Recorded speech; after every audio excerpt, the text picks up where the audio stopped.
Good morning and welcome to Gospel Bytes, where we take a bite at the Gospel for the day. Today is Sunday, September 3rd. A reading from the Holy Gospel according to Matthew. Glory to you, O Lord. It's from Matthew 16:21 to 27. I urge you then, brothers, remembering the mercies of God, to offer your bodies as a living sacrifice, dedicated and acceptable to God. That is the kind of worship for you as sensible people. Do not model your behavior on the contemporary world, but let the renewing of your minds transform you, so that you may discern for yourselves what is the will of God, what is good and acceptable and mature. From then onwards, Jesus began to make it clear to his disciples that he was destined to go to Jerusalem and suffer grievously at the hands of the elders and chief priests and scribes, and to be put to death, and to be raised up on the third day. Then taking him aside, Peter started to rebuke him. Heaven preserve you, Lord, he said, this must not happen to you. But he turned and said to Peter, Get behind me, Satan. You are an obstacle in my path, because you are thinking not as God thinks, but as human beings do. Then Jesus said to his disciples, If anyone wants to be a follower of mine, let him renounce himself, take up his cross and follow me. Anyone who wants to save his life will lose it, but anyone who loses his life for my sake will find it. What then will anyone gain by winning the whole world and forfeiting his life? Or what can anyone offer in exchange for his life? For the Son of Man is going to come in the glory of his Father with his angels, and then he will reward each one according to his behavior. The Gospel of the Lord. Praise to you, Lord Jesus Christ. Okay, so Peter came to Jesus and kind of rebuked him, telling him, I'm not going to let you suffer. And Jesus called him Satan. Get behind me, Satan. That's very harsh treatment of Peter. If you remember, just last week, Jesus was all praises of Peter when he said, You are the Son of God, the Messiah. He said, those words didn't come from you. That comes from my Father, that comes from heaven. Those are words that are not from you.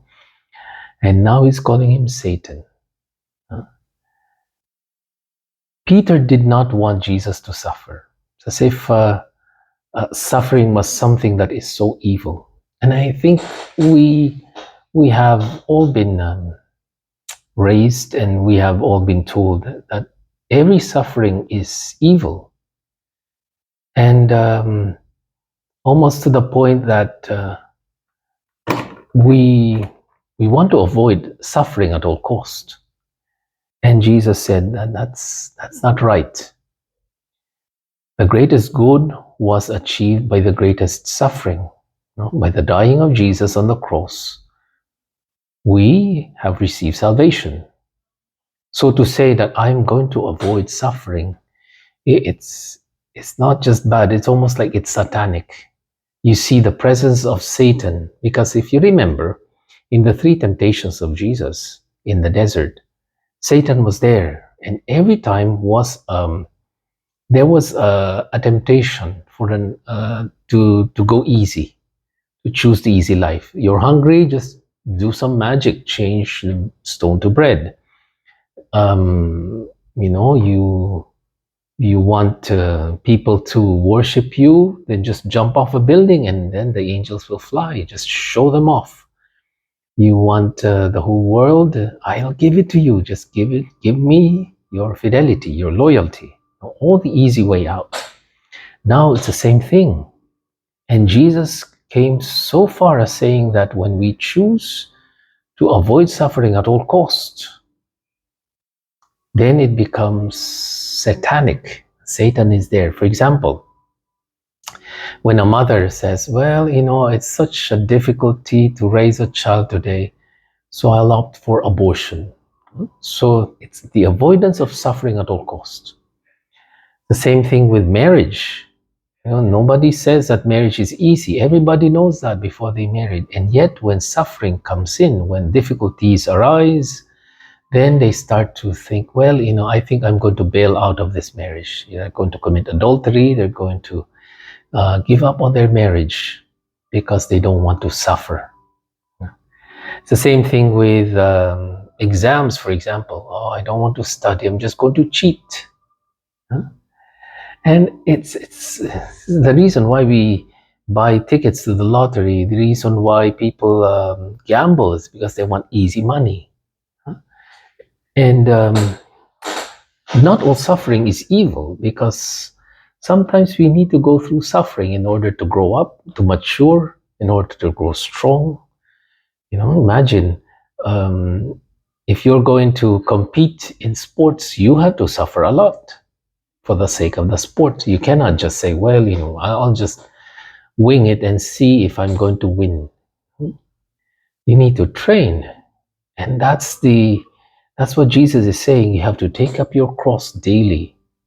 Otherwise, if you try to choose the easy way out, there is no relationship that doesn't involve suffering. In Canada, in many European countries, because of suffering when it comes to old age or depression or sickness, they invented euthanasia. That's like the easy way out, ultimately the easiest way out of suffering. And so it's like there is no justification for any suffering at all.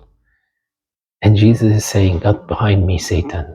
He knows that Satan is there. Satan never left. He kept coming back, testing Jesus, seeing, okay, there must be an easy way out. Remember, I think the last temptation of Jesus must have been at the garden, when Jesus said, if this cup should pass, but not my will, but your will be done. If there is still an easy way out aside from the cross, then I'll take it, but your will be done. So there's still that constant temptation for us to take the easy way out. And I think we all suffer. There are two kinds of sufferings. We either suffer or we sacrifice. All of us suffer. We go through sufferings. But we have a chance, we have an option to offer it as a sacrifice. If a mother can say, okay, I will choose to suffer for the sake of my baby. If a husband or wife says, I will choose to suffer and work out this marriage. Or someone who is sick, I will offer my sufferings for the sake of the souls in purgatory or for the conversion of sinners. Then our sufferings would have value. Otherwise, we all suffer. You're good or bad, you're sick or you're young or old. We all suffer in one way or another. The question is, what do we do with suffering? Jesus said, take up your cross. Deny yourself, take up your cross and follow me. Follow what Jesus did, which is a sacrificial love. He offered his sufferings for the salvation of the world.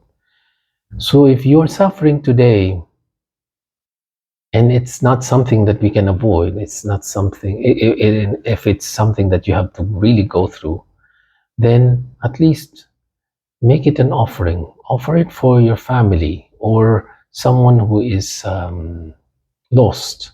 Offer it for the church. Offer it for our priests. And then our sufferings become sacrifice. That's how we follow Jesus. I'm Father Jerry Sembrano for another edition of Gospel Bytes. God bless you, and to all the Filipinos, Merry Christmas. Have a nice day.